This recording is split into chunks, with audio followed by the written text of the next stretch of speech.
Popcorn World.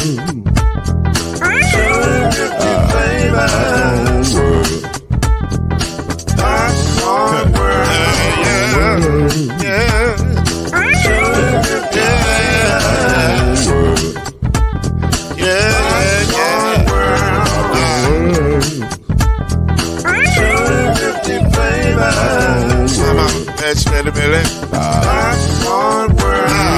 Can I make you move now? Yes, I can. So you can get this move in a bag of a can. I can make it round the world and the holes in your hand. Popcorn World. 250 flavors gonna make you smile. 250 flavors gonna make you smile. 250 flavors gonna make you smile. I said popcorn make you smile. Ah. Popcorn World. Popcorn World. Popcorn World. Popcorn World. The Popcorn World.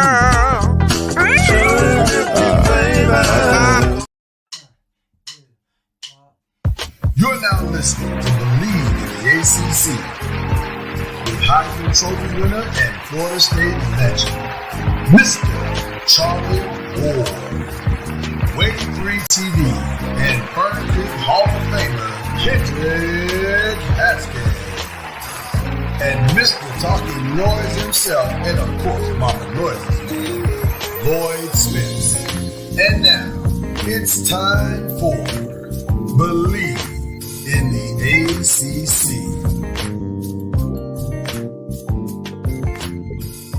I always thought the words Happy Halloween were a weird oxymoron because that's not the goal.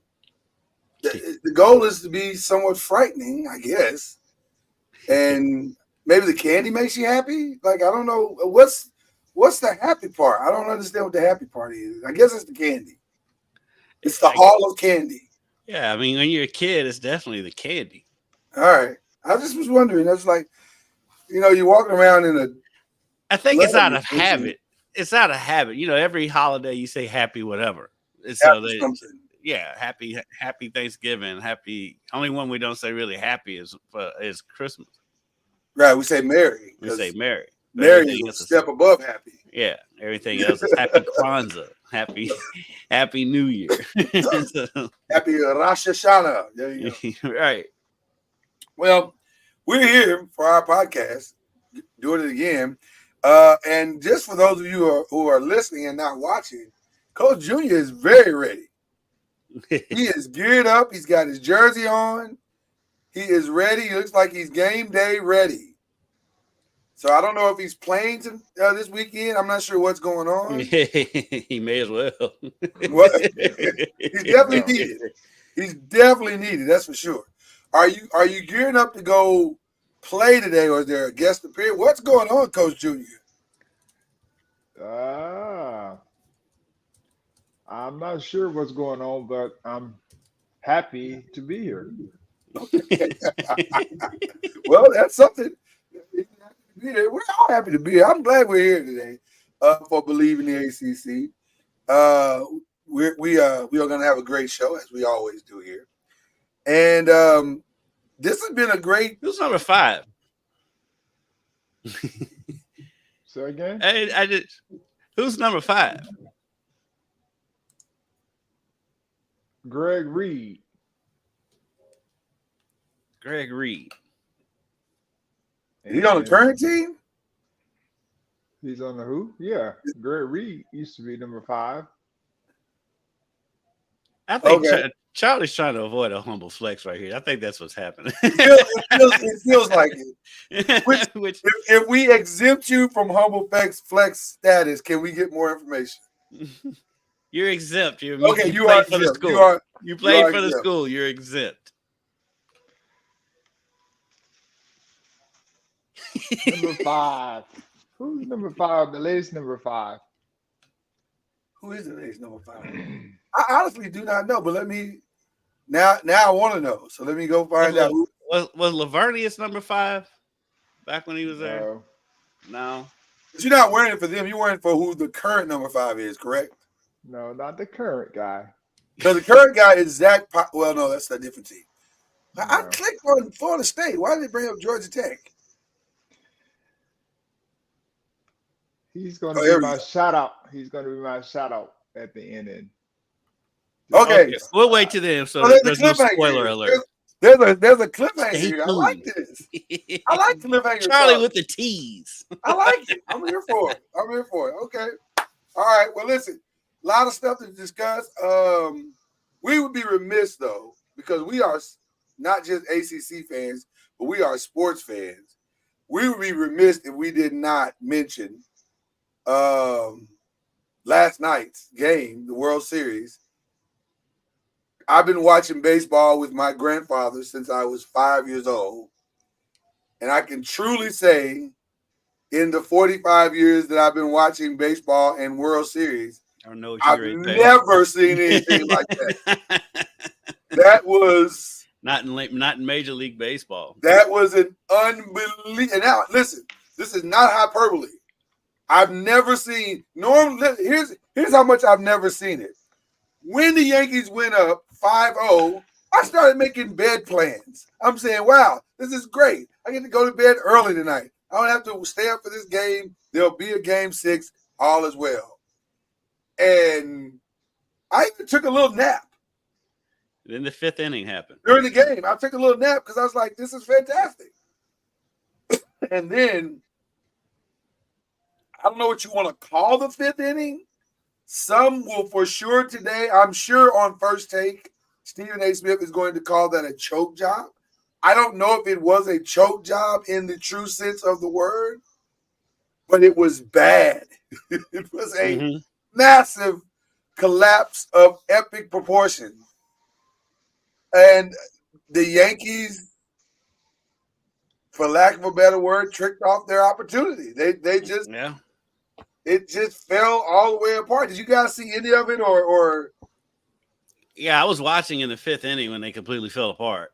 Oh, you started watching the 5th inning? No, I was watching before. I had been watching most of the game. I had been at work and I came home and I got home. I think I may have gotten home right around the 5th inning. It may have been the 4th, but I want to say it was. So I saw the whole thing, and it started. And I was sitting here, and when Aaron Judge dropped that ball, I was like, I had a moment. Yeah, I was like, when stuff like that happens, usually the gates open, and wow. Well, the gate opens. It doesn't. There's not usually a flood. Like it's just usually like, oh, the 2-run score. Maybe they'll let 2 more score. But then it happened again. They had 2 more errors. It was like watching Little League Baseball. It was like watching the Little League World Series. Well, let me say this. The moment Garrett Cole did not run to first base, I thought I was having an out-of-body experience at that moment. Like, am I being punked? Like, what's going on? Because that's a routine play. And that's Mookie Betts. So you don't even – this ain't hard. You got to run to the base, bro. And it was just bad. Charlie, did you see any of it? Did you get a chance to watch any of it? Well, I watched it after that and didn't understand. I think I came in when they were showing the replay of him not running to the base after the fact. But I didn't know they were up 5-0. Yes. Yeah. And comfortably. Listen, Charlie, real quick before you finish, it was the kind of comfortable 5-0 to where everyone was making plans for game 6. The Dodgers couldn't get a hit. They couldn't get any momentum. It was a very comfortable 5-0. I even heard A-Rod say after the game, he said, I had made reservations and plans and for dinner in LA because I just knew this is pretty much over. They all felt like it was over. And it just, I don't know. It was wild to watch in real time. Go ahead. I'm sorry, Charlie. Oh, yeah. I just said I came in after that and they kept talking about it, how it was unprecedented, the way they did. But Garrett Cole seemed to have found a way to keep it to 5. I think after all the circumstances, that was one of the things that they were. I think I may have rode him out a little bit longer than they did. because I mean he wasn't pitching bad at the time they took him out, but I mean, we can all sit here and guess what should have, could have happened, but nonetheless, I guess being up 5-0 and then going through that debacle where everyone took a turn, Yeah. and against good teams, you can't do that. Right. Yeah. And of course, the Dodgers is a very good team, and they manufactured those runs at the end to be able to give themselves a chance to win. Truth be told, he didn't pitch bad in the fifth inning. If you're being honest about what you watched, he didn't pitch bad in the fifth inning. It was That's what I'm 3 saying. errors. Right? He was doing great. I mean, Charlie, you bring up an interesting point, and I don't want to belabor this, but you bring up an interesting point because they didn't really have anything else beyond him. Because once he came out the game, the wheels really did fall off at that point. And then it just felt inevitable that they were going to lose that game. So I don't know. Hindsight is always 20/20. Maybe you do push him because you're not going to use him anymore anyway. So why not push him on through to the end and just see what you can get? But I don't know. That was wild. That was a wild. Well, I mean, they only gave up 2 more runs after that. Right. So, I mean, They kept loading bases and. Yeah, I mean, at that point, on my only argument against, I was saying that maybe they should have taken him out. He had thrown a ton of pitches by that point. He had, but So, no, and that's what I was thinking too. The pitch count was way high. I think it was 108 pitches at that point. Yeah, and by the way, and by modern terms, that's a lot. I know we're all old school. We remember guys playing the whole game, but. Yeah. 108 is a lot even in the old school, though. I mean, that's 108's even a lot in old. 108's a lot in the old school. Yeah, that's a lot. So but I don't know. To Charlie's point too, I don't know. Maybe listen, it doesn't matter now anyway. But I may have ridden that horse a little longer. It was just that was a wild ending. But we wanted to address it, give love to the Dodgers. And by the way, shout out to Magic Johnson. We give an early shout out to Magic Johnson, who has now won multiple championships in 3 different sports. What's the other? I know baseball and basketball. What's the other? Didn't he win? He's won. Well, I'm saying 3 different leagues. I say sports, but really 3 different leagues: WNBA, NBA, and now Major League Baseball. WNBA. I didn't realize he was part owner of the Sparks. Yeah, I think he was the primary owner for a while, and then he brought some other people in. But yeah. Magic seems to have the magic when it comes to winning championships. He's also the owner with the Commanders. I know. Yeah. So which as members of the NFC East, it makes us very nervous. Right. Especially considering our predicaments. Exactly. We're not, our teams are not in good spaces. Okay. So we just wanted to address that because that's a historical moment. That's going on. Let's get into some ACC talk because I think it is relatively clear what we're looking at now as it relates to the ACC.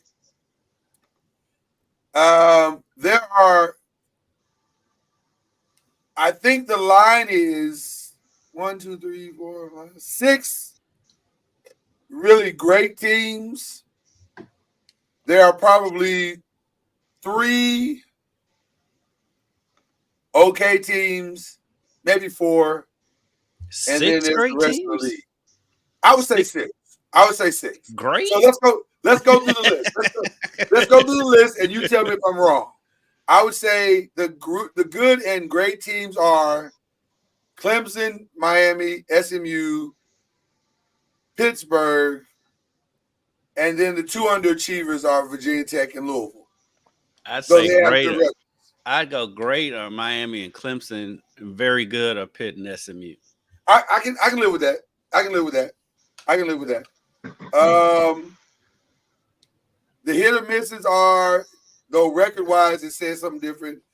The hit or misses are Syracuse and Duke. You could maybe throw Georgia Tech in there, but I don't know if I would. With Haynes King, maybe. without Gaines getting no shot. And then everybody else is kind of 500. Everybody else is 500. It's Wake Forest, Virginia, Boston College, North Carolina State, North Carolina, the Tar Heels, and then the struggling teams are Stanford and Florida State. I guess you could throw California into the weird mix, but they don't have a ACC win. They're in the weird mix, though. They're in the weird mix. They might be the kings of the weird mix. They are. They don't have an ACC win yet. I know it, but they've been right there in every game. They've been in every single game. So I think we have a clearer picture today than we've had. But now we're about to head to maybe the second half of this season, and it's going to get interesting real fast. And we'll get into those games here in just a second. But let's talk about what has happened. This Syracuse-Pitt game, I honestly thought it was going to be better. You guys for sure thought it was going to be better because I think you picked Syracuse, and I'm not mistaken. Yes, you both picked Syracuse. I did not have Kyle McCord throwing 3 pick sixes in the first half on my bingo card. Well, here's what – okay, and that's true. You did not. But here's what you did have, because for 3-4 years of this show, Kendrick Haskins, you've been reminding us of this, and that is Pitt is a terrible place to play, and it's hard to get a win there. You've been saying that to me for 4 years. And guess what? I finally believed you, and I picked Pitt, and you didn't. That's what makes this weird to me. Yeah, we all have our out-of-body experiences. It was an out-of-body experience. In honor of Halloween. To say the least, it was an out-of-body. It was a poltergeist. Yeah. Kyle McCord, I'm going to be honest with you, as well as he has played, I did not see a 5-interception day coming from him. Because he has been so careful with the ball and so calculated with everything he's done. I think it even threw his coach out, because there was a moment during the game where he threw a pick six and he came to the sideline and his coach grabbed him by the face mask, and it was almost like you could see the Ayanna Van Zant moment saying, "You got to calm down." You got to calm down. I know that feeling. You know that feeling, Charlie? Yes. It's a Wow. tough one, but somebody got to go through it. Yeah. And sometimes, much like our Yankees friends, sometimes the wheels come off the car. It happens. It happens. And when it happens, sometimes you can't get it back. If the wheels coming off the car, somebody done stole the car. Listen, 5 INTs and 3 pick sixes is a steal. That's stealing. By the way, that was really the only good thing that happened with Pitt, because Eli Holstein was knocked out the game. And they only rushed for. Listen, let me give you the numbers. As a team, Pitt passed for 144 yards. As a team, they ran for 73.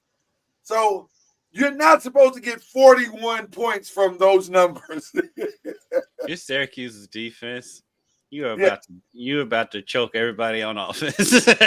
Listen, I can tell you unequivocally, without having been there, the Syracuse defense did not speak to the Syracuse offense for 2 or 3 days. Don't talk to us. They may have to go back on different flights. They definitely sat on opposite sides of the cafeteria. That's for sure. Oh, they're a team,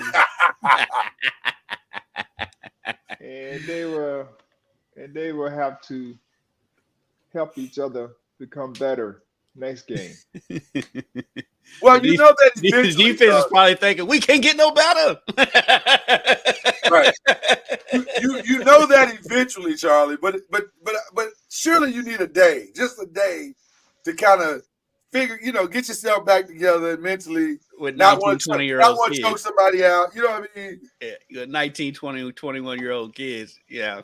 You might need a day.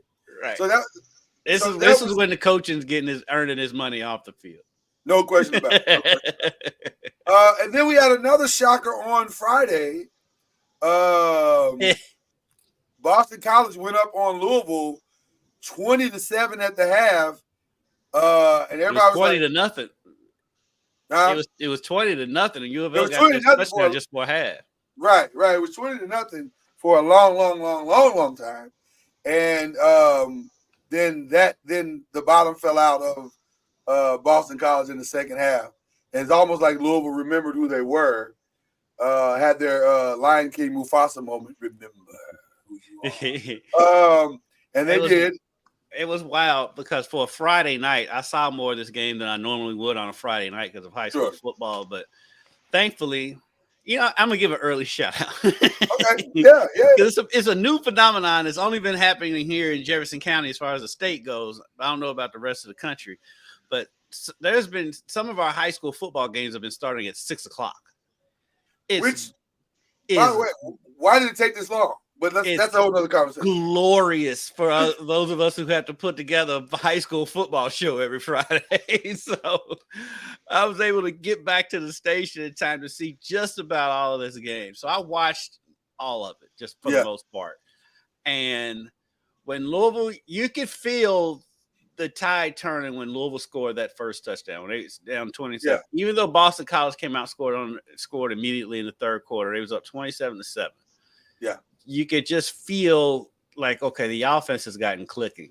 Yeah. If the defense can get some stops, they're going to be okay. And so rest of my coworkers started filtering into the office. I think Louisville may have been down. It may have been 27-14. Yeah. And I was like, they're going to win this game. Yeah. And they was like, you're crazy. I was like, no, I've been watching the game. They're about to win this game. It felt like the tides had turned. Yeah, and especially when Ja'Cory Brooks had that one-hand catch down the sideline. That dude right there is amazing. He doesn't get nearly the national spotlight that he should, probably because of their record. But that dude has done something like that every game this season. He has been fantastic. He's been lived up to all the billing coming in. How tall is he? Alabama? Yeah. How tall is he? I think he's somewhere between 6'2" and 6'4". My God, that kid's gonna play on Sunday. He's so good. He's so good. And then the freshman Isaac Brown, he scores 2 touchdowns. And then the tight end who had not played all season really, he came in for Johnson, who got hurt. He's out for the season. He got hurt against Miami. He comes in and scores 2 touchdowns and scores the game-winning touchdown in the game. Yeah. And then the defense, after that first touchdown in the third quarter, defense absolutely shut Boston College down.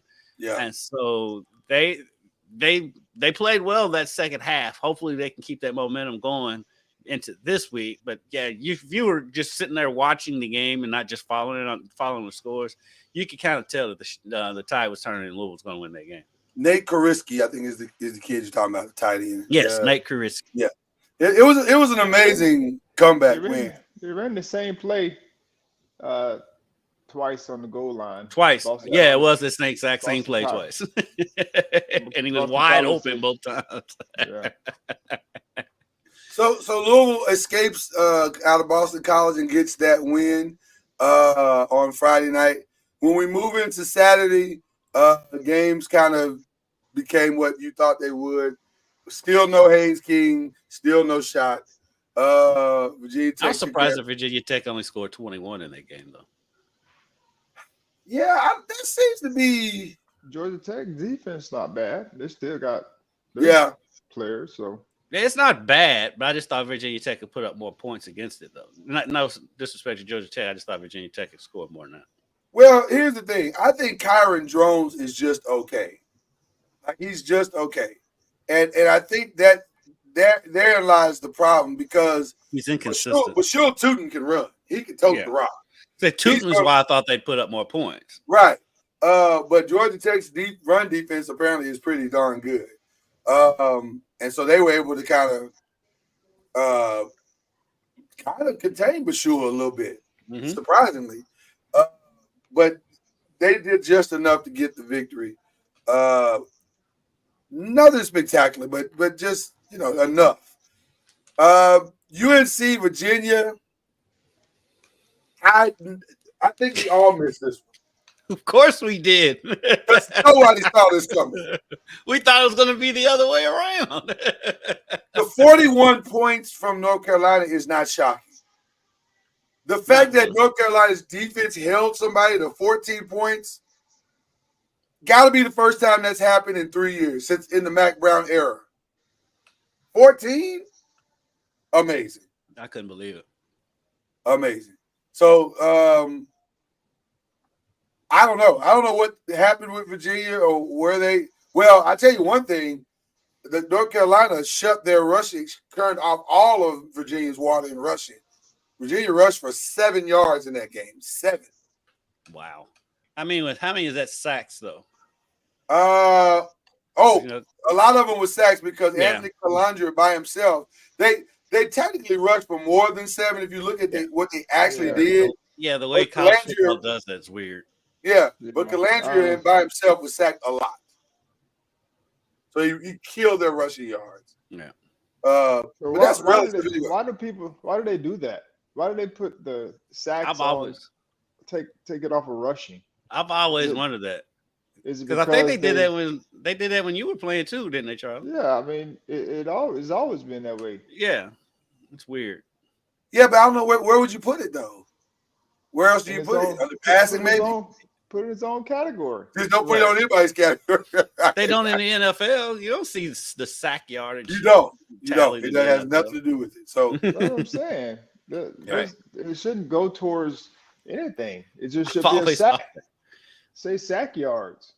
Right. I've always thought that. They've even complained about it on broadcast for years. Yeah. But they've never addressed it. Nobody's ever addressed it. Yeah.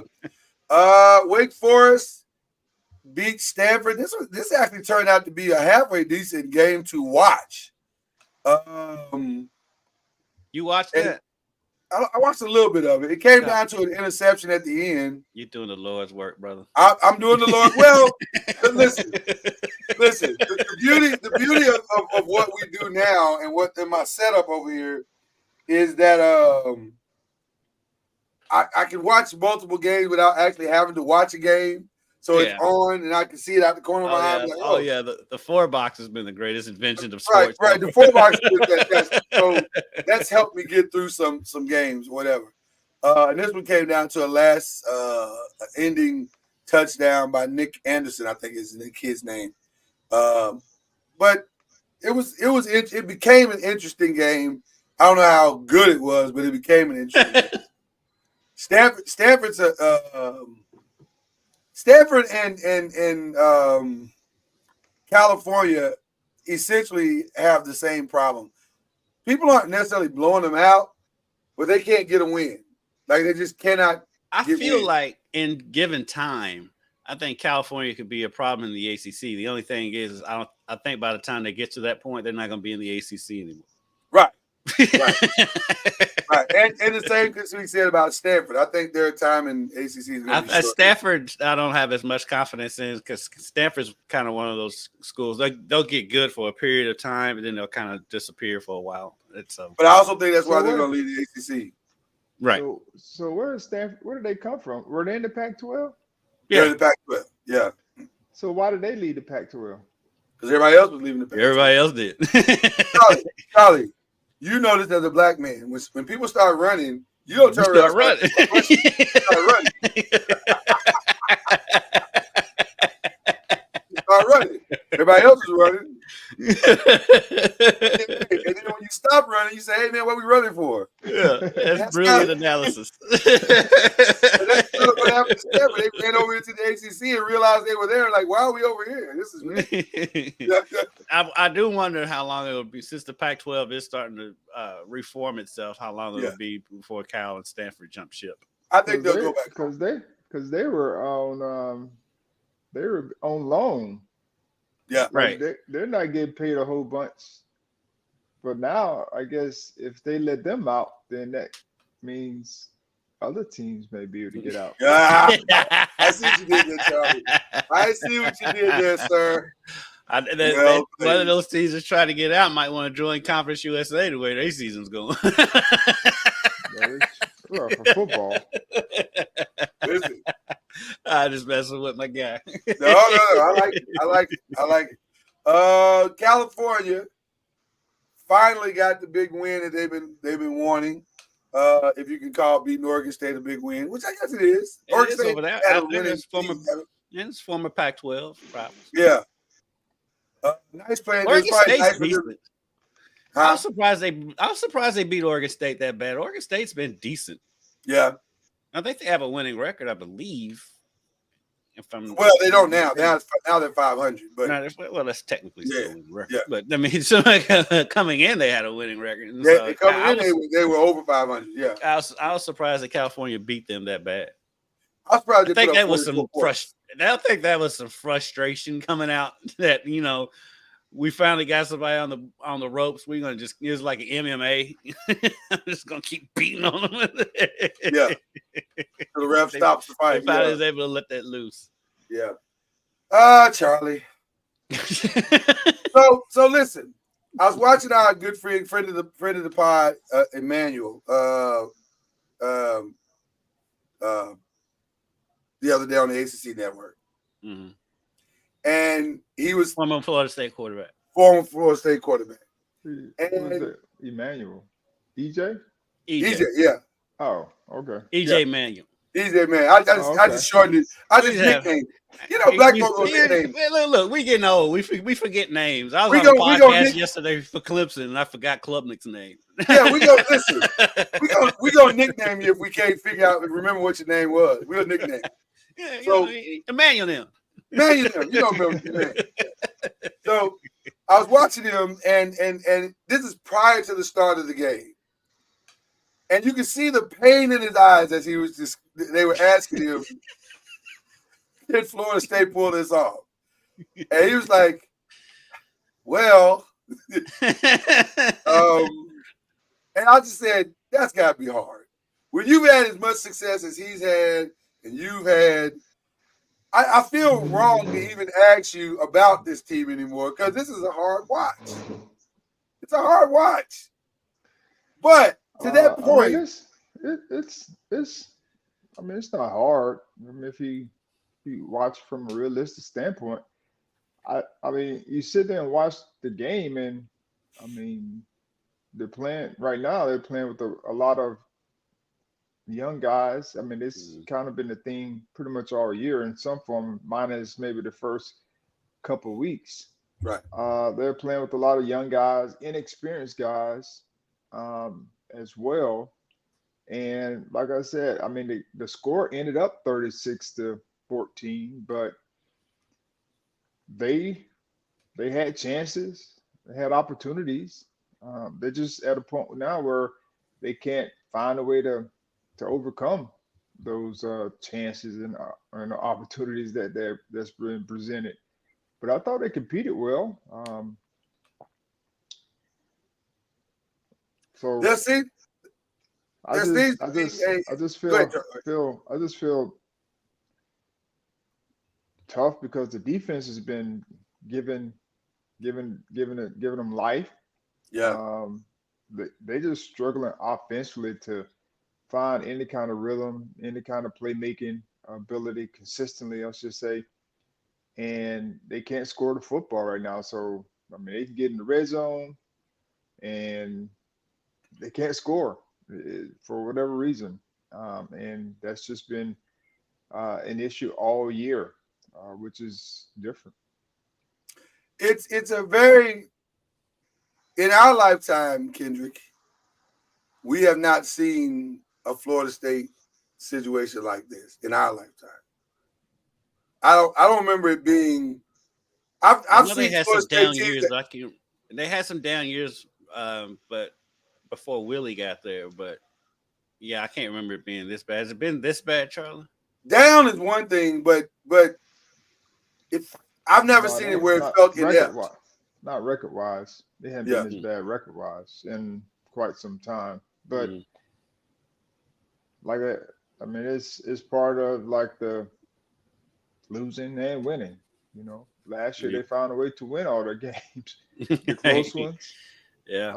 And so they found a way to win all those games. And this year, you know, it's the tale of two seasons in a sense that you have a team that has a lot of experience, that left out the door, and then you have a team that has a lot of inexperience.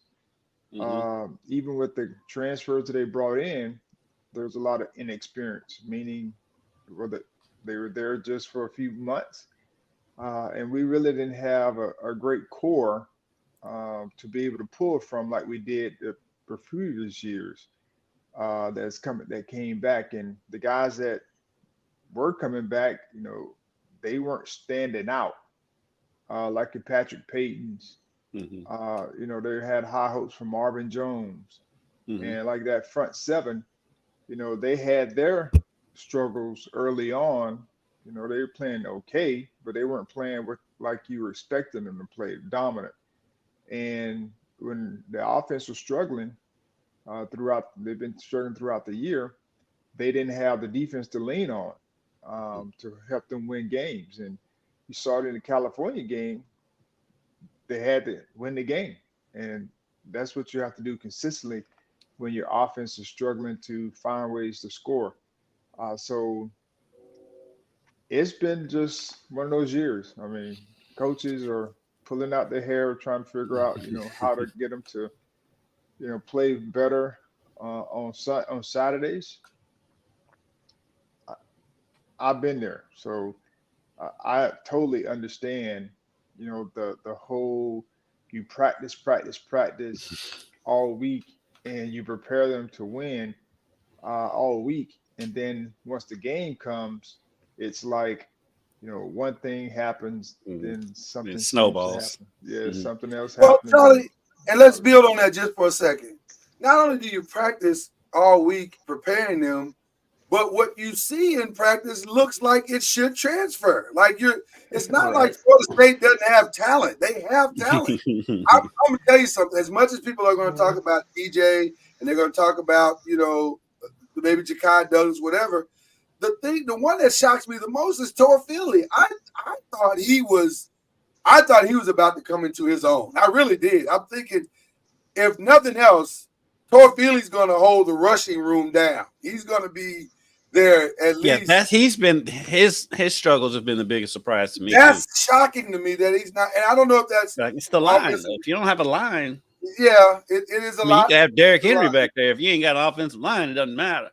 Yeah, Charlie, I wanted to ask you because you obviously watch these games with more attention than Lloyd and I do, and you've got a more keen eye on things than Lloyd and I do. Is there something that you're seeing that you can glean from, like, okay, if this matures, like you see a young player out there and our young unit out there, if this matures, this could be something down the road? Yeah, right now, I mean, what you're seeing is right now we're playing with two, a first year and a second year guy on campus. And I think they've shown flashes of being able to, mature after these years. And you can kind of see them as quarterbacks that can, lead the team. The thing that's surprising is just we haven't been able to run the football. And we're also playing some young offensive linemen now. And even at the beginning of the year, with some of the transfers they had in, they weren't, they were still not getting the push and different things that you need in the run game. But being able to see some of the young players out there competing, even though they have their issues as well, but they're young and they're growing and maturing, and at least they get a chance to see and gain some experience. But the biggest glaring issue is we just haven't had any playmakers. Like, we've had so many drops this year. Yes. And that's been the biggest issue to me. When you're struggling to find ways to move the football, one drop where guys, I'm talking contested. I mean, a lot of these are just guys dropping the ball right, wide open. Right. And when you drop the ball on first down or second down, and you put yourself in a situation where you're third and whatever it is, it didn't, at this point, it didn't have to be that long. Yeah. You drop a wide open pass or miss a wide open throw, now you struggle if you don't get it on third down. Then the coach feels like he has to go on fourth down. So those things when you're struggling to score and move the football consistently, they're like I don't know, they're much bigger. Yeah. Right. At that time, because you don't seem to be able to overcome. But the big plays haven't been there, which we've had quite a few drops there as well on big plays. So I think that's one of the most glaring outside of the run game portion. Is just we haven't had any big plays. No, 100%. As we move forward, this turned out to be a fantastic game. I think I'm gonna have to start taking Duke seriously. Well, Essentially, they were good. Yes, I was gonna say I'm halfway there with you. I'm halfway there with you. They were way better than I thought they were going to be. Let's start with that. Malik Murphy was better than I thought he would be. He had a good day. 295. Now I don't know if you want him throwing the ball 48 times. No. But they really couldn't get anything substantial going with the run game. So there's only one quarterback in the conference I want throwing the ball that many times. Right, exactly. Kevin Jennings had an efficient day. He was 13 of 24, 258, but he had 3 interceptions. Yeah, he struggled. Sometimes you don't want to praise these guys too fast. Maybe we're praising them too fast. We gave him all that glowing praise last week, and then he comes out and has a 3 interception day. I mean, it happens. I mean, Coach Junior had a 3 interception day. Exactly. But their running game saved them. They had a decent running game. They produced three tugs from the running game alone. Brashard Smith, 26 carries, 117 yards. He had a great day. But they won on a blocked field goal at the end. Hey, Charlie, I'm gonna bring up something that we talked about last week. To me, and you probably agree. To me, this shows more about SMU that this is a good win on the road. It was a tough game, and they deserve praise. But the national media will look at it like they struggled against the Duke team, and this means that the conference isn't as good. Meanwhile, with Texas barely winning at Vanderbilt, that's like, oh, because the SEC is so tough. Exactly what we was just talking about last week. 100%. 100. I mean, it's all about perception. But also, neither team wanted to win the game. I mean, SMU gave Duke like numerous chances, yes, and vice versa, to win the game. I mean, they just kept giving them the ball back, like right there. It's like win the game. No, you win the game. No, you win the game. And I'm like, man, who's gonna take this game? But like you said, we got to stop with all of the comparisons about conferences and who's stronger and what have. I mean, teams are competing. These teams are competing, and it may look different from certain people's standpoint, but at the end of the day, who's on your schedule? You chose to be whatever conference you're in. I mean, it's your choice to be there, and they're there for reasons. Whatever those reasons are, I mean, they have to compete against the people that are there. And so Vanderbilt this year is not the old Vanderbilt that we used to know. And so let's just be upfront and honest about that part. They've gotten better. And so I just think, when we start looking at it, they have upped their game, and they've been in the cellar for so long. People expect them to be still in the cellar, but they turned their program around. They turned their program around quicker than they remodeled their stadium. Yeah, that stadium never be remodeled. That's like a 3-year project. Well, listen, while SMU and Duke didn't know who they wanted to win, Notre Dame for sure knew who they wanted to win. Yes. This one actually shocked me because I thought Navy would have been better, and it looked like Notre Dame should be arrested for treason for the way they beat Navy. But they turned I the ball don't know over, you're supposed to do that on federal property like that. They're gonna do the same thing to Army. It felt wrong. They turned the ball over. Navy turned the ball over. Yeah. Yep. But I mean, that's kind of been Notre Dame's MO this season. If you really look at it, they turn you over. The defense is kind of carrying them. Riley Leonard's been all right, but I think that their defense is underrated. Yeah, defense has been really good. This one was a tight one, and right to the end, I thought I was going to get that I Bleav win, and then Vanderbilt didn't have the magic at the end. But shout Texas, out to Vanderbilt, though. Shout out to Vanderbilt. No, just shout out to Vanderbilt. I mean, they balling this year. They are playing, and they play with so much like the atmosphere. Who would have think that Vanderbilt would have atmosphere at their games? And it would have been as raucous of an atmosphere if the game was at Texas. I mean, they've really built that thing up at Vanderbilt really fast. I'm not going to hold you, but I think you got to at least give Vanderbilt's head coach a coach of the year consideration. He's got to be coach of the year, especially in the SEC. I mean, he's got to be in the conversation at least.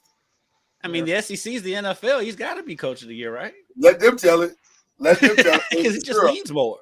Right. That's not. Do you Bleav in Oregon? That's the real question.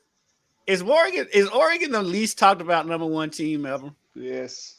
But they're solid. I think they like they that. are solid. I think they like that being the number one team. But they're being on the West Coast. It's not even West Coast, but being out there. I think Great Northwest. Yeah, they are. That's what keeps them from being talked about a lot more, I should say. Well, I think it's part that and part that they've been there before and they haven't gotten over that hump. I think that's part of it too. But if you was just to ask the average college football fan who's the number one team in the country, Oregon doesn't come up. Oregon would not be in the conversation. How are you number one and flying under the radar? It's crazy. Well, here's the other irony. Oregon's not there. Colorado's not there. Who else is out that's playing well? They got like 4 Pac-12 teams in the country that are playing good football, and there's no Pac-12. And that's the other irony. Colorado's flying under the radar. How? They got more attention last year when they were losing than they are this year when they're winning. Well, and solidly playing solid football. Yeah. Quiet as kept, they're on the cusp of the playoffs. Yep. So that is another prime effect. Last year, people wanted him to fail. Uh-huh. And even coming into this year, they wanted him to fail and saying that he wasn't going to be able to do X, Y, Z because he had like 80 transfers in the past 2 years or whatever it was. Right. Did the roster and how they're going to do X, Y, Z. And they've kind of quietly gone about their business in a sense. You know, they still have their deal on social media and all the different things, you know, that they do, but they've just quietly gone about their business, and each week they showed up and they've competed. And by the way, a winnable Big 12. It's right, not. that's why I said they're on the cusp. They're on the cusp of the playoffs. I got a chance to finally see BYU play, who is sitting at the top of their league. I have not yet seen Iowa State play. I'll watch them this weekend, but I haven't seen anything that anybody's doing in the Big 12 that Colorado, this team that's playing now, the one that's played the last 3 weeks, that they couldn't beat. And I know they would love to get another crack at Kansas State and Nebraska, especially with the way Nebraska and Kansas State are playing. Avery Johnson, he's another one of those underrated quarterbacks.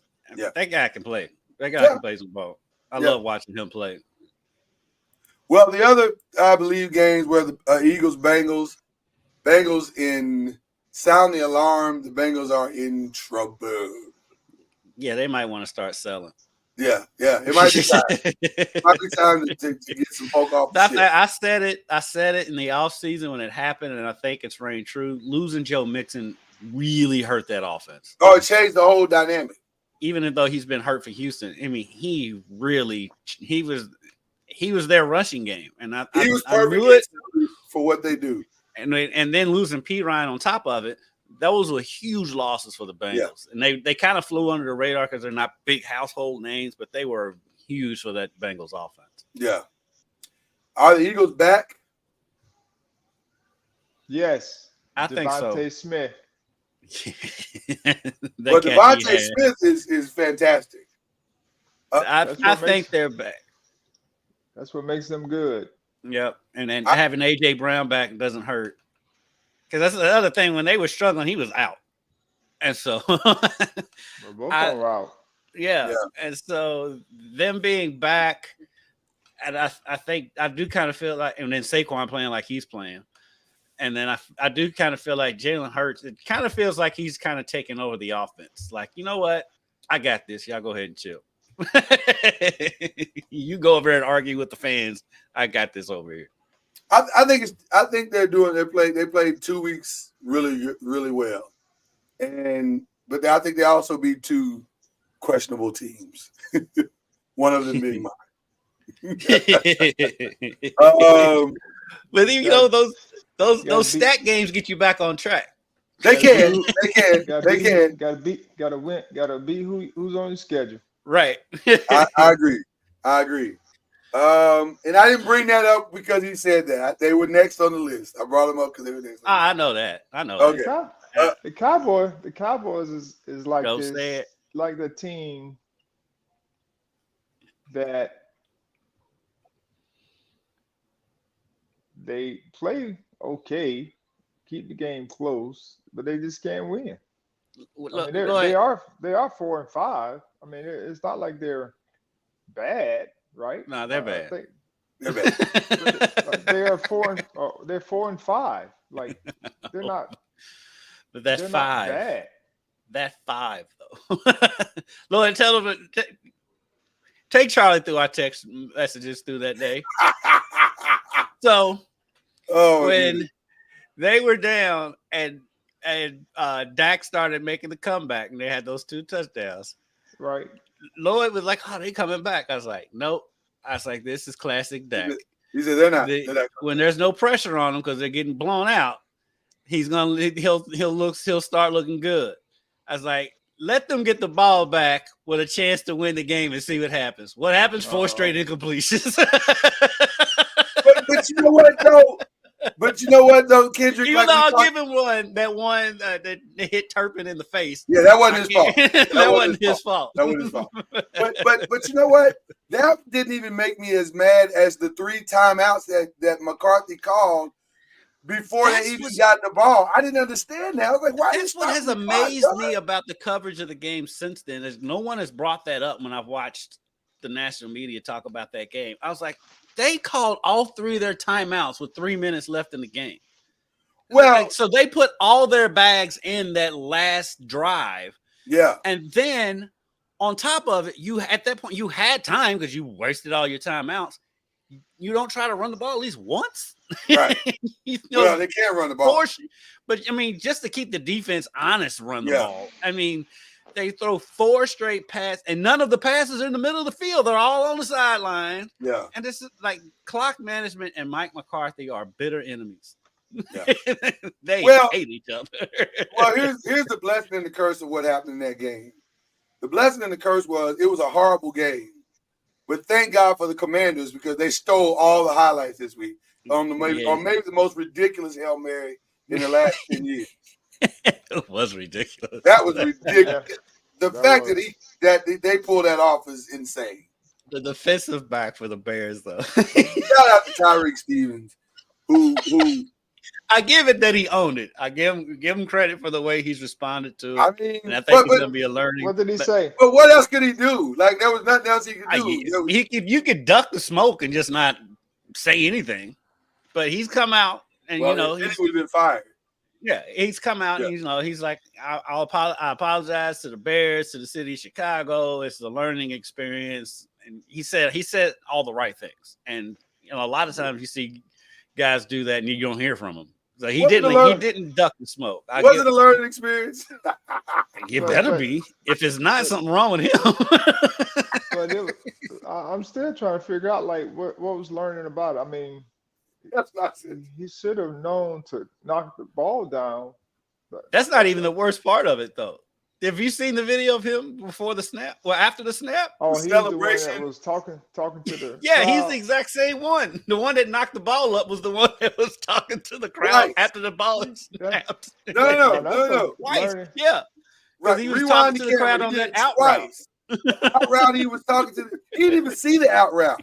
He was too busy talking to the Chicago or to the Commanders fans. He didn't even know the out route. I'm not even sure he was involved in the first play at all. Yeah, he didn't know the out route happened until they watched film on Monday. He was like, "There was an out route." I threw an out route. That's a lesson. That's a lesson in humility. I was like, bro, you do know the game's not over, right? Like, what are you doing? Crazy. That was a crazy play. Crazy play. So that's how the Bears shouldn't have won that game anyway. The Bears should not have won that game. It should have never been that game in the game at all. But amazing outcome. So anyway, with all that being said,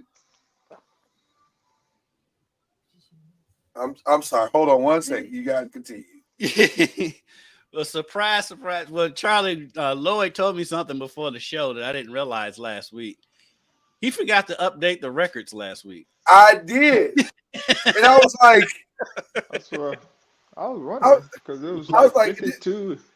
We were 50 something and something back-to-back weeks. Yeah, it didn't dawn on me until after. I was like, that don't sound right. So anyway, needless to say, the records are up to date and confirmed now. And so Charlie has a slight edge over Kendrick and I.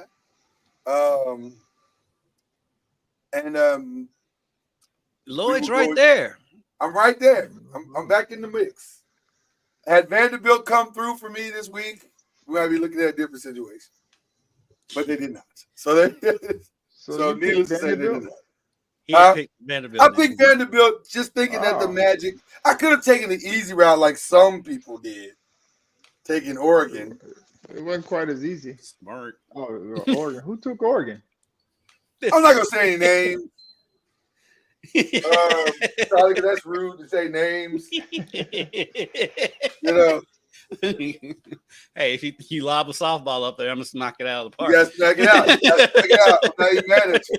I'm not even mad at you. I can't even be upset at you. So, with that being said, as we go to our Week 10 games, no Thursday, no Friday games for us this week in the ACC. So nice.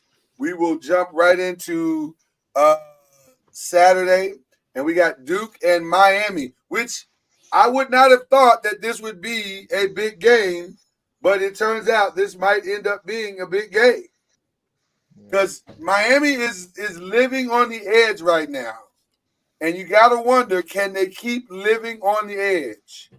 Is there going to be a moment where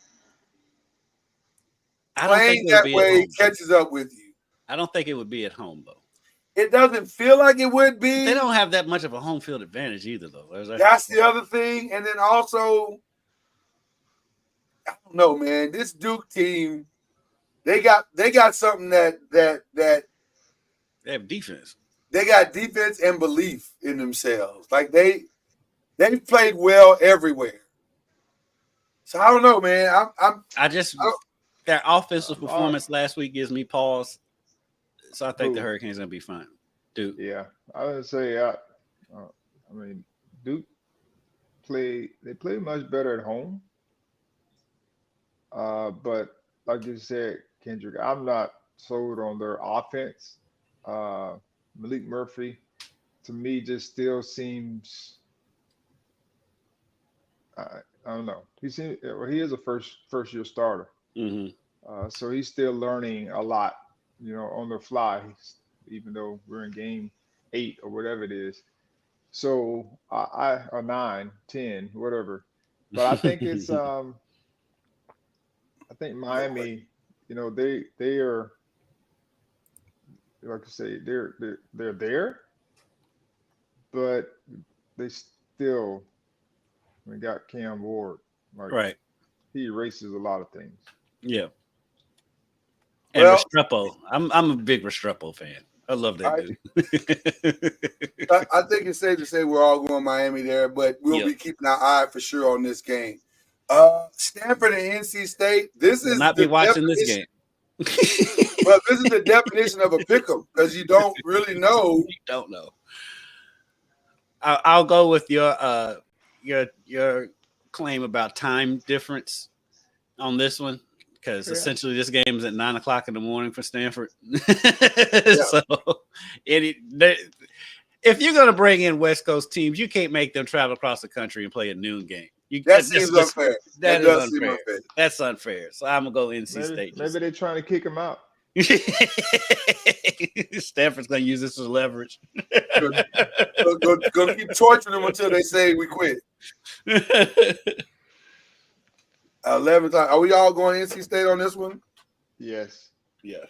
All right. Although, again, this is one of those games I would not be surprised. You never know what NC State's going to do. Yeah, we're not surprised. This is a tough one. I gotta believe that Syracuse and McCord bounce back. I can't believe he's gonna have two bad games like that in a row. He don't necessarily doesn't necessarily have to have a bad game for them to lose, though. He doesn't, but I just Syracuse plays well at home. They have historically played well at home. So I see that big tight end for Syracuse, tight end / wide receiver. Is he injured for Syracuse? Oh, hold on. Breaking news. Charlie Ward is breaking news here. I thought I saw him standing on the sideline last game.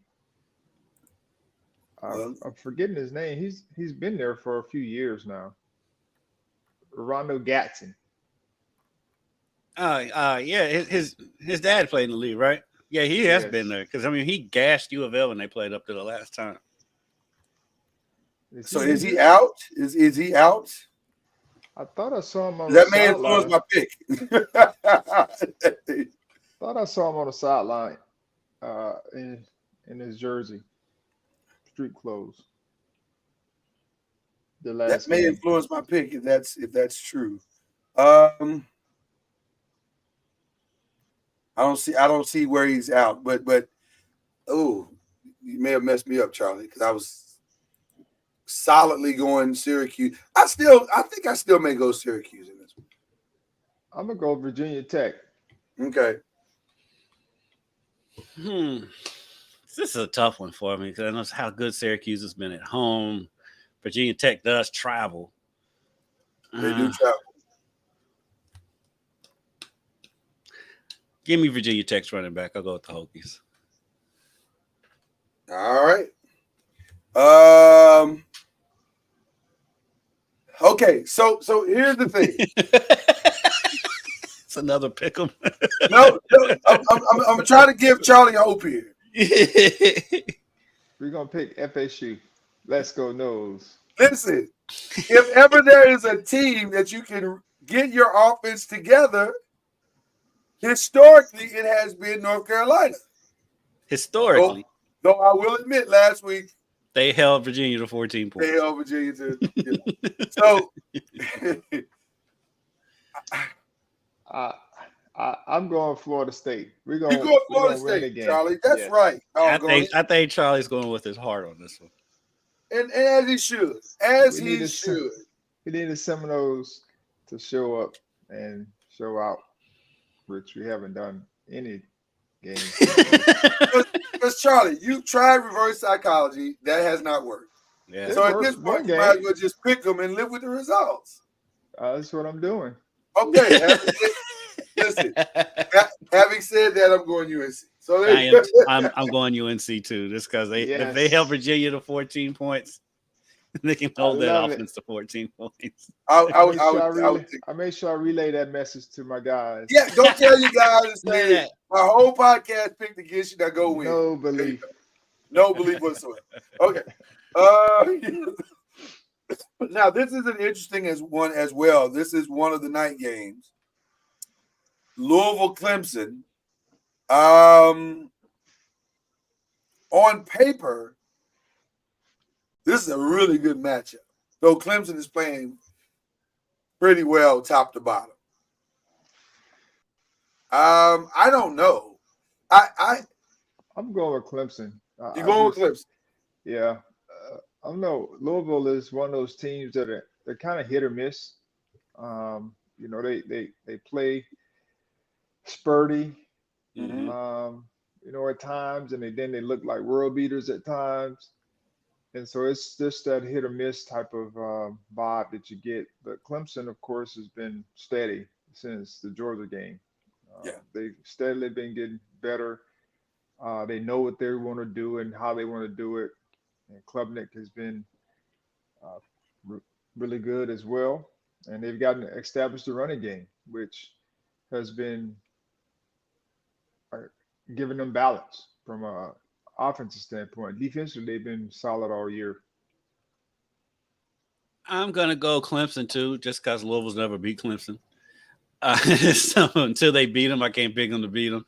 I do think it's going to be a bit of a shootout, though, because I think Louisville's offense can put up yards and put up some points against anybody. But their defense is a question mark. Running quarterbacks have given U of L trouble all year, and Klubnik is as fast as any quarterback. I mean, he might be the fastest, just 40 time or whatever, the quarterback that they face, including Cam Ward. And so I'd like, you know, I've been on Klubnik since he first got there, even though Lloyd has not. I'm going with Clemson in this one. I'm going with history. Not Louisville's history, but Jeff Brom's history. So you go Clemson. Well, here's the His thing. big wins coming home. They do. They typically do. Now, listen, that's the truth. They typically do. But also, he has this weird history of struggling against teams he's supposed to beat and then somehow finding a way to beat. If you go back and look at his Purdue legacy, it's littered with there's no way they should win this game, and they somehow won it. Where were those games at?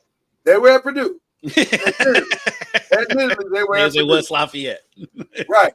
But to the same point of that, they also came with teams that were far less talented than the team he has now. Like, this team is ridiculously talented. I don't know. That time they beat Ohio State, they had Rondell Moore.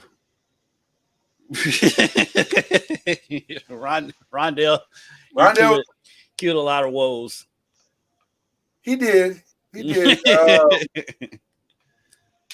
I just got a feeling. This is just a feeling. Yay. This is just a feeling. I mean, it could happen. Like I said, because like you said, I think if it's a shootout, I mean, Louisville has a shot if it's a shootout. If it's a slugfest, and it's, you know, I'd go with Clemson. But if it's a shootout, I give Louisville a punch. And then also, I'm rooting for chaos.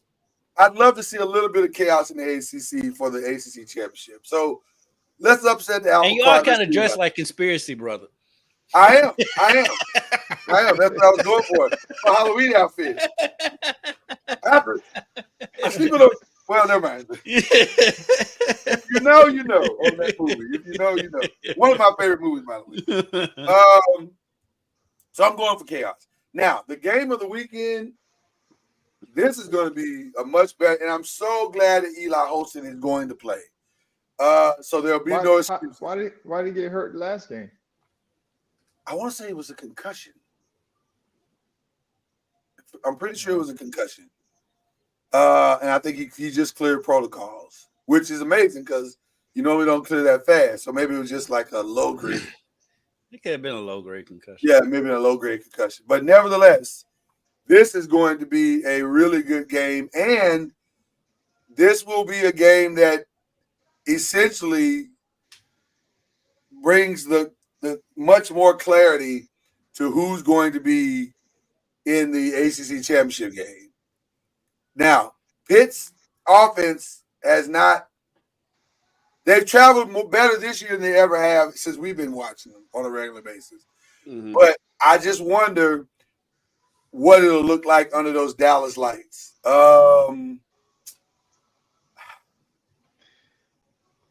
SMU didn't. I mean, they played okay against Duke. They were great. They showed flashes of not being who I know for myself, who I thought they were. Because I thought Jennings was playing really, really well, playing at a high level, and he was making really good decisions. And then last week, he looked like he was unsure. He was trying to pull the ball down. They were keeping him in the pocket, and he was just throwing that thing around, hoping to get hits his team hand. And he just didn't look comfortable. He did not. And so that gave me hesitation when it came down to just, I don't know. They weren't as sharp with Chris, but he's the young player, so those things are to be expected at some point. But of course, I'm going to go with SMU because they're at home. Okay. And I'm with Charlie. I also think it's going to be a bounce back game for Jennings. I think he got that bad game out of his system. I think he's going to come into this game, home game, feeling like he's got something to prove. And I believe he's going to do that.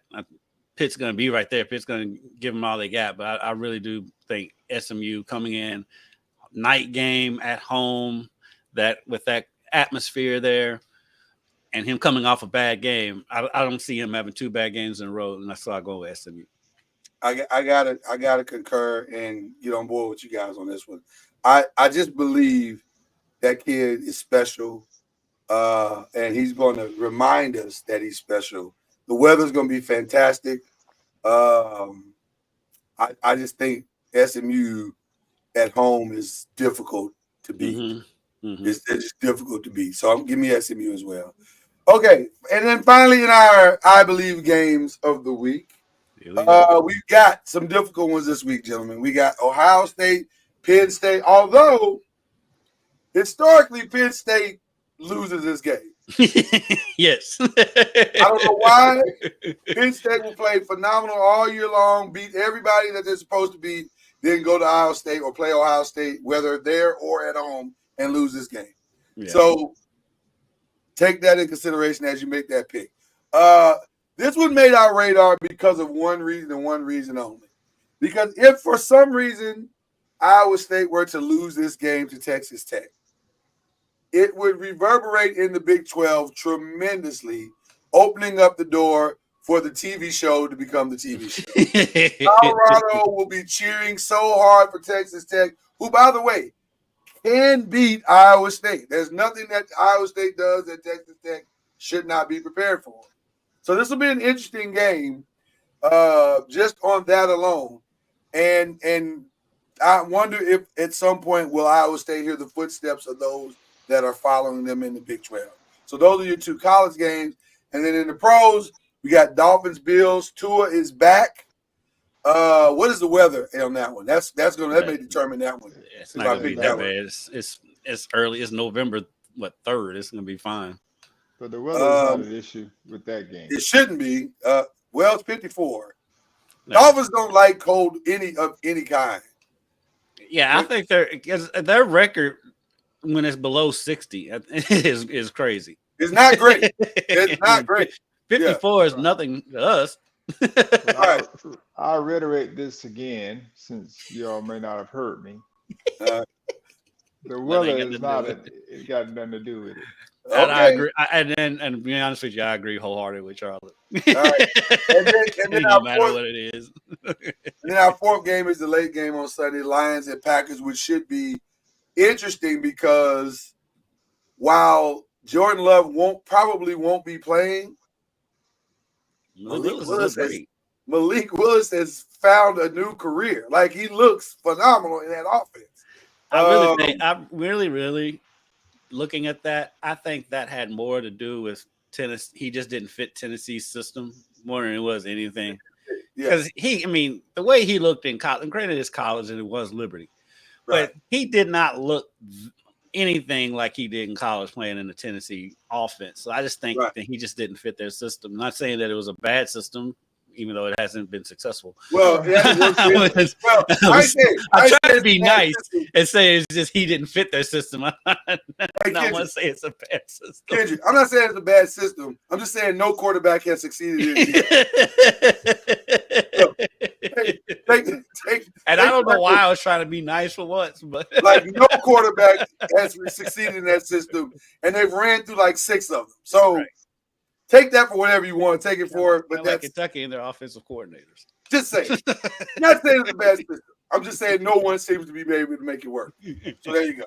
So those are your, I Bleav, choices. Gentlemen, Charlie, we always start with you. Who are you picking this week in your I Bleav game? Well, you know who I'm picking. I'm going the Bills over the Dolphins. That's the one I wanted. He said there's no easy. Taking... You said there was no easy ones, and then you put that game up there. But 2 is back. They lost last week at home. and Tua played 3/4 of that game when he got hurt, and they were getting busted then at home in the heat. Am I the only one that every time Tua plays, I just cringe a little bit? No, like you're one of everybody. I'm like, I watch that kid, and I'm just so nervous for him. That's a horrible way to watch football. But I'm like, boy, if you don't learn to slide, he won't slide. If he did last game, and he got a standing ovation. I started watching. Wow, scary stuff, man. But anyway, all right, who you going with, Kendrick? Show me the other 2 college games. What's the other college game? Ohio State, Penn State, which I'm sure none of us are going to touch. And then Texas Tech, Iowa State. You know what? I am going to test it. I'm going to go with Ohio State. Oh, go with history. Yeah, I'm going with history. I think Penn State's gonna win though this year. I just don't trust Penn State in big games. I'm not. What's the quarterback for Ohio State? Right. I'm not. Ohio State has. Yeah. I like it, but I don't just love the way he plays. Well, and the thing is, Ohio State was right there with Oregon. At Oregon, they barely lost that game, and so I think they can do that again against, frankly, a coach I don't trust in big games, and so I'm gonna go with Ohio State in the game. I'm stepping out on a limb. You're on a limb on that one for sure. You know what? Since you stepped out on the limb, Kendrick Haskins, I also will step out on the limb. You going with the Lions? No, I'm not actually. Really? Give me the Packers at home. Give me the Packers at home. What scares me for the Packers is I think Jair is hurt again. And that may be true, but there's something about what they're doing with Malik that I like. And I think they're going to simplify this game for him. And I think that run mix, because I think he's going to run in this game. And I think, and with no Aiden Hutchinson, that's going to be the difference in the game. And by the way, it will also trigger a massive trade by Tuesday of Zadarius Smith finally being a Lion, which is what has been the prediction all along for the trade deadline. I think they got to solve that if they truly have aspirations of getting to the Super Bowl this year. Because they don't have a. Who's the Darius Smith? He's the linebacker he's linebacker / defensive end. He played at Kentucky. He's bounced around. He's been good everywhere he's been, but he's never stuck with anybody. It's been strange to me.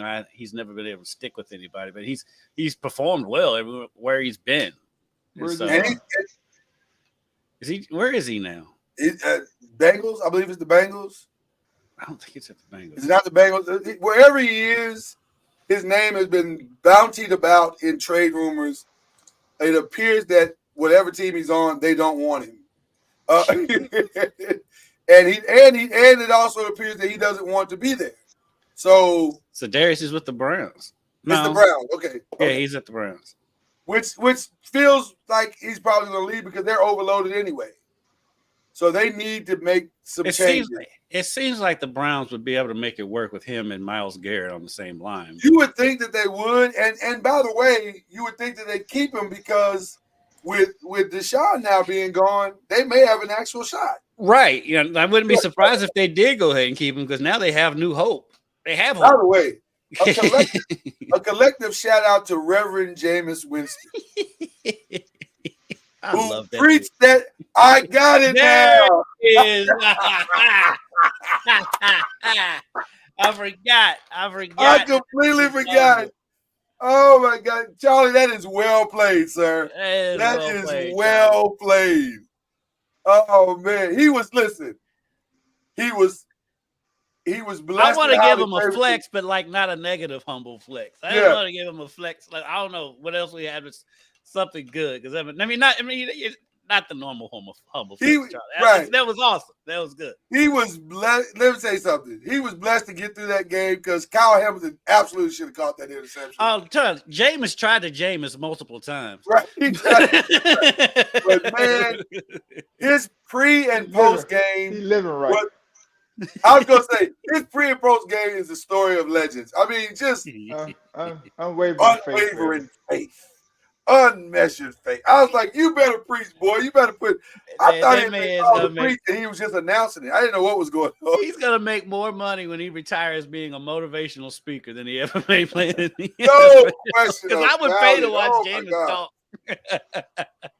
I love Jameis. I am a Jameis dude. I love him. I love him. He's so out there. He's so crazy, and I love him to death. I'm here for it all. I am here for it all. And he's giving.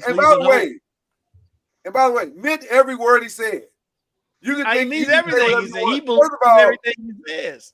First of all, he may have had the greatest post-game interview of all time because he said it was unwavering faith. God blessed it. It was this, that, and the other. And by the way, there was a white boy in Detroit that said you got to lose yourself. So the fact that you can put Jesus and Eminem in the same sentence, I'm always here for that.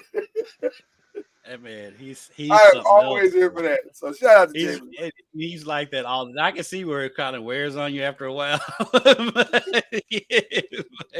I love that dude. I love him. I am a fan. When he's at Florida State, and we didn't know how crazy he was in college. Now I am a fan. I am a fan.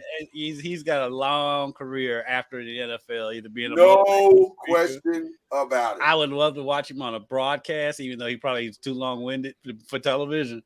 But I want to see. I just want to hear Jameis talk. Absolutely. All right, so let's. We got our picks in. Who are we shouting out, people? Well. We've already gotten one out of the way. I'm shouting out my guy, Jameis Winston, who was 27 for 41 for 334 yards and 3 touchdowns and 0 interceptions in his start against the Baltimore Ravens, nonetheless. I mean, they were one of the division leaders and playing well at the time. So, yeah, shout out to Jameis. Hopefully, he can continue to make it work the rest of the year to help revitalize his career like Baker Mayfield. Yeah, because like if he plays well enough, like Baker Mayfield, he won't be in Cleveland next year. By the way. Shout out to Baker Mayfield. Just on a side note, not my official shout, but a shout out to Baker Mayfield, who, with no receivers, still balled out this week. Baker Mayfield has officially turned the corner. He is not the laughing stock of anybody anymore. He is a solid, anyway. He was solid quarterback now. Well, for some people, he was a laughing stock. He was a bust. He was whatever. Baker Mayfield is balling. Huh? He did have receivers because he can't throw to himself. Well, touche, Charlie. Touche. I'm just saying. You said it. So the man that had the receivers. Well, he didn't have his usual guys, Charlie. I'll say it that way. He didn't have his star receivers. He got one out. All right. He didn't have his usual guys. I'm just pointing out the obvious. You did. Touche. Kenny, who you shout out to? Only Charlie. I'm gonna get back to our subject at the beginning of the show. Shout out to the Dodgers, who's got a lot of local influence with Will Smith. Walker Buehler is a Lexington native. Will Smith is a Louisville native and played at University of Louisville. And Mookie Betts is Louisville adjacent because Mookie's got a ton of family here, and he comes to Louisville every year and plays in a bowling tournament. A lot of people didn't know it. It's flown on the radar for years, but we got a hold of it and was able to do a story. We actually did a one-on-one with Mookie last year when he was in town for his bowling tournament, and say he's got a lot of family here, and so the shout out to the Louisville Dodgers or the Kentucky Dodgers. Kentucky Dodgers, right? Because they got another Louisville kid on the team too, from a U of L player on the team. His name escapes me right now, but they've got a lot of local influence in Louisville. So shout out to the Dodgers for winning the World Series. Shout out to my guy Dusty Baker, my coworker, who is a diehard Dodgers fan, who's really annoying with it, but he went up. This fool went up there for Game 4. He flew up to New York. Him and his beautiful girlfriend Madeline flew up to New York. Did not get a hotel. After the game, they just went back to LaGuardia and stayed in the airport until their flight back. And then he came back and worked a full day yesterday. So wow. Because I wouldn't give him off. So because we had too much going on. So shout out to Dusty being a ridiculous Dodgers fan. That's a diehard right there. Think of any team that I love that much. The girlfriend must be really, really they're with him thick and thin. She go and stay in the airport. She is a loyal girlfriend. Yeah, I don't know if she's a loyal fan, but she's definitely a loyal girlfriend. She definitely passed whatever test needed to be passed. Right. He should have proposed in that airport. Yeah, because that's some love from both. I don't know of them. too many women that would have done that. That's love from her, and that's love from him for those Dodgers to do all of it. Well, I would say there's love for her, maybe delusion from him. I don't know if it. Yeah. And it's not like he's had, because this is what cracks me up, because one of my other buddies was like, yeah, you should let him have this is a once in a lifetime thing. I'm like, no, it's not. No. He covered the Dodgers when they won their last World Series. So he's seen it before, and he had more access. And by the way, the Dodgers will probably be in or around the World Series for the next 5 years. At least. Probably. So it's not a once in a lifetime. They got Shohei Ohtani. So they spent. Who's the highest paid team? The Dodgers. No, the Mets was the highest. Was it the Mets? Okay, the Dodgers are right there in the top 3. I'm sure. I mean, the top 4 payroll. Well, top 3 payrolls were in the league championship series. The Dodgers, right. The Mets, and the Yankees. Yeah, so let's not act like they're not going to be around it. He'll get another chance as long as Shohei's there. And as long as they can keep moving, and they've locked Will Smith up for a long time. So I don't know how many years Freddie Freeman has left in him. And so as long as they have that core, they're gonna be right there. By the way, I heard a thing this morning. They said the projection for Juan Soto's new contract will be somewhere near $700 to $800 million, which made me question all of my life choices. Like, why didn't I stick with baseball? That seems like right. I was decent at it. I was good at it, right? I should have stuck with it. It's clearly would have solved a lot of long-term problems. But nevertheless, his contract would take him up to he's like 50 years old because baseball contracts are weird.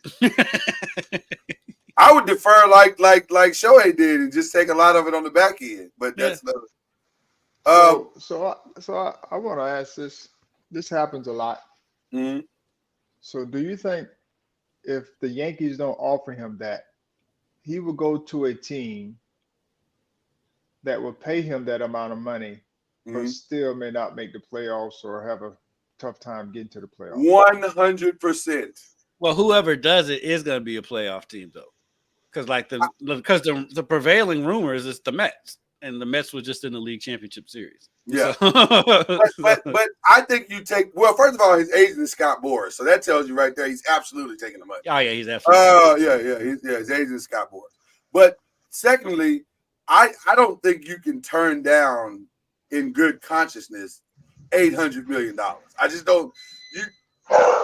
There is no World Series title that trumps $800 million. Just guaranteed. That's guaranteed money. I just think you'd be crazy to turn that down. I just don't think you can do it. No. That is beyond generational money. Yeah, I understand it. Yeah. So, and it's not like the rest of the sports that have a salary cap. They can go out and get some more talent around them if they need to. Right. Exactly. He's not taking up the salary cap. So I have a different kind of shout out. It's not a good one. This is a weird shout out. I want to shout out the WNBA. As it stands right now, the WNBA has, if I'm not mistaken, I don't want to misquote, so let me make sure I get my information accurately. They have, we have a thunderstorm, but they have 1, 2, 3, 8, 9, 10, 11, 12, 13. They have 13 total teams in their leagues. They have now fired 7 coaches. Oh, 7? 7 coaches are looking for jobs. And by the way, I tend to also believe, as weird as this is going to sound, this is also the Caitlin Clark effect. Here's the reason why. Now that there are going to be far more eyeballs on the league, for some reason, and by the way, this feels a lot like collusion, even though there's no way to prove it. It feels like everyone is saying we need to upgrade who we have on the sidelines, which I don't know if that's true or not. Because to me, you need to upgrade your referees, because that's the real problem of the WNBA. If you ask me, your referees are horrible. Women's college basketball, too. Horrible. Some of the worst officiating you've ever seen in your life. But to fire 7, if over half the coaches had been fired in the WNBA or in the NFL or in Major League Baseball, we'd all be losing our minds right now. But because this is a league that is, quote unquote, brand new, new eyeballs, nobody's saying anything. This is a crazy 7. And by the way, 2 of the coaches, I don't understand the firing at all.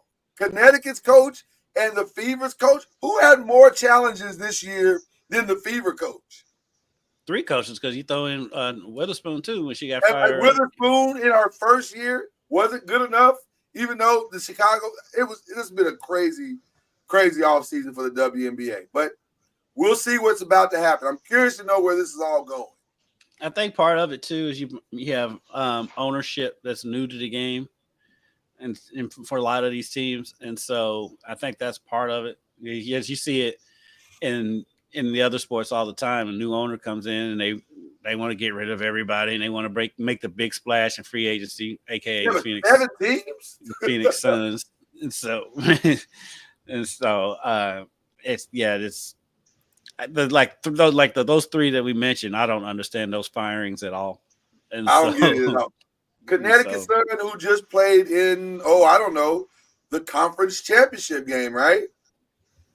The Fever, I'm serious, coach.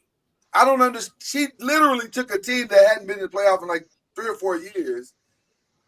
They dropped arguably the biggest name that's probably maybe ever been in WNBA, or at least coming into a season, and she made that work and got them to the playoffs. And for her sacrifice and services, she got ceremoniously fired.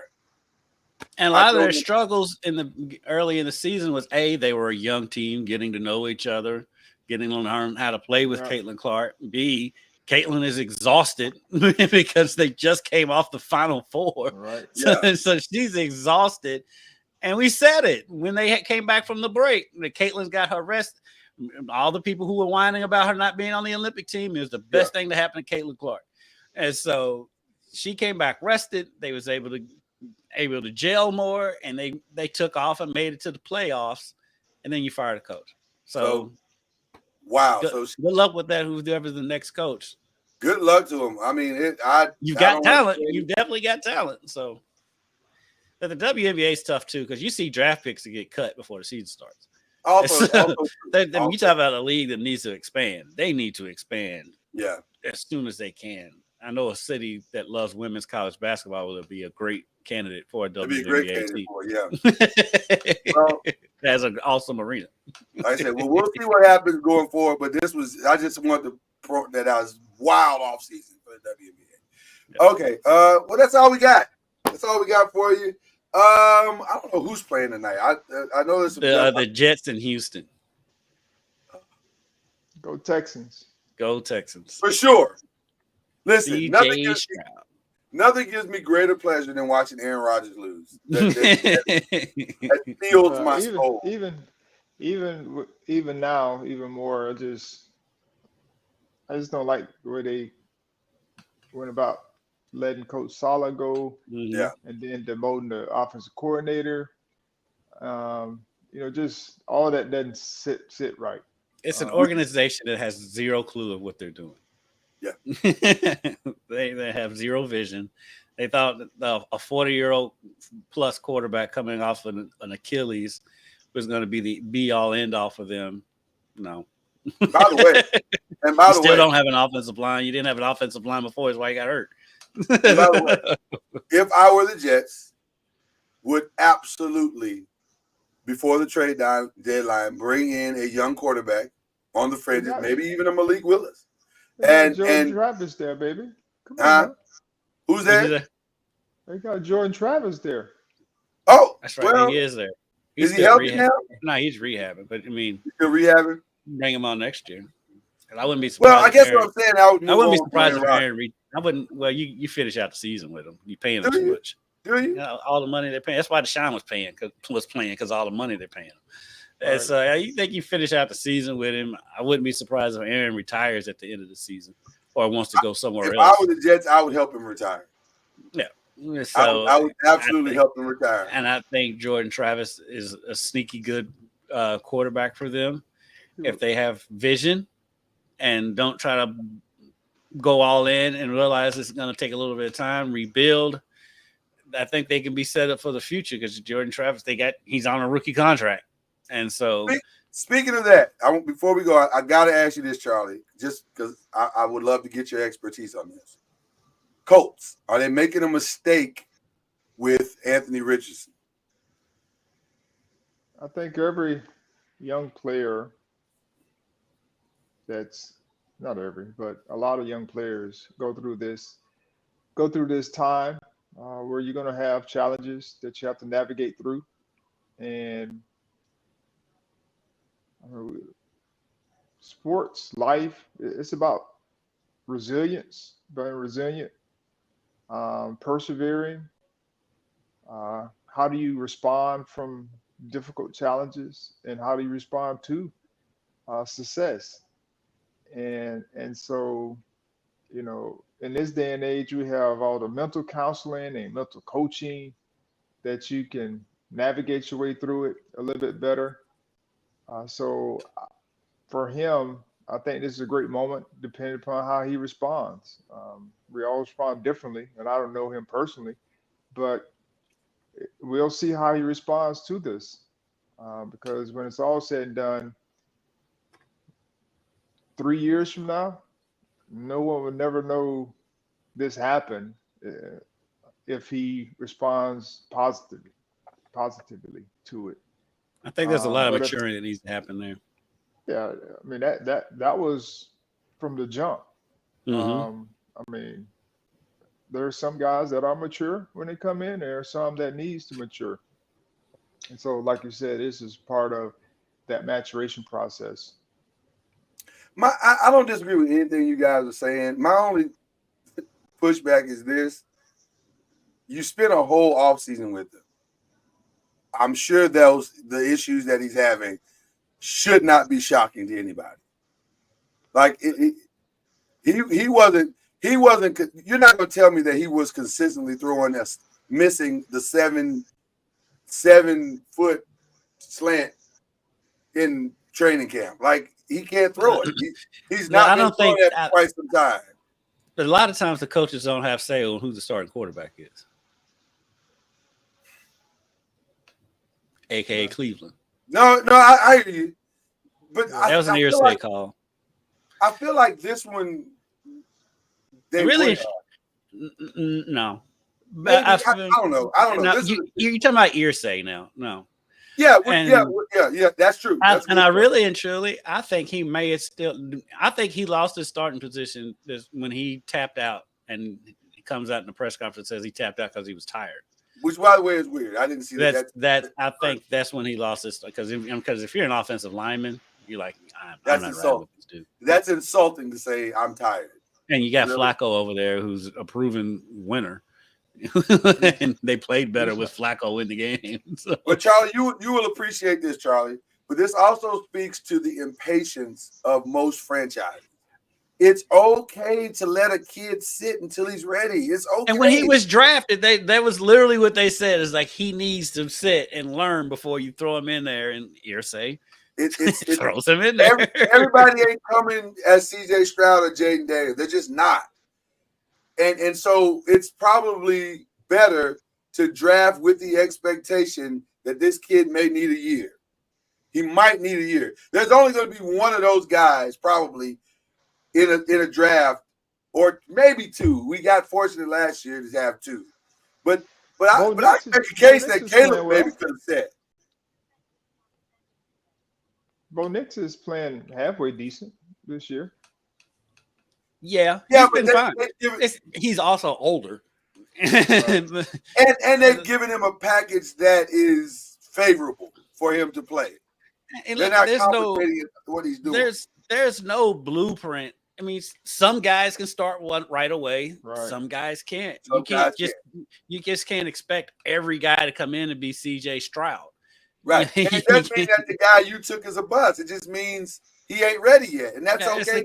It's a case by case thing, and you can't just assume just because. I mean, even though Peyton Manning started right away, he was awful his rookie season, and so you can't just throw everybody in at the same time. Not everybody is built the same, but like what happens is, the NFL is a monkey see, monkey do league.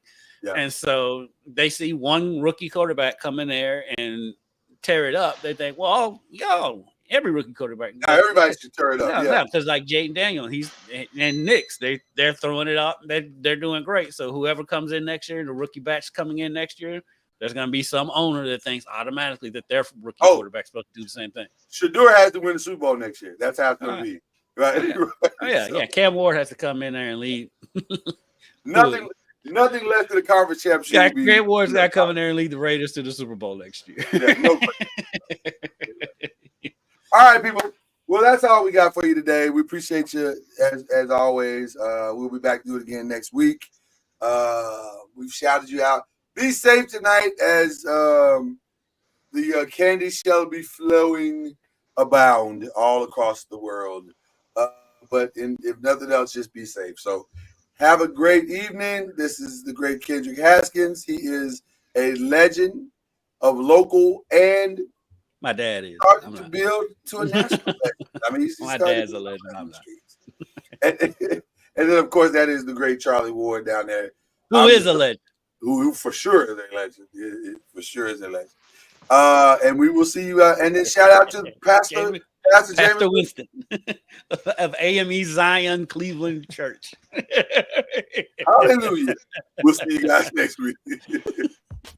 You've been listening to Bleav in the ACC with Charlie Ward, Lloyd Spence, and Kendrick Haskins. Please like, follow, subscribe, and share from the Noisemakers page on Facebook and on YouTube. And you can also listen to us on Spotify, Apple Music, iTunes, and wherever podcasts can be heard. And join us next time.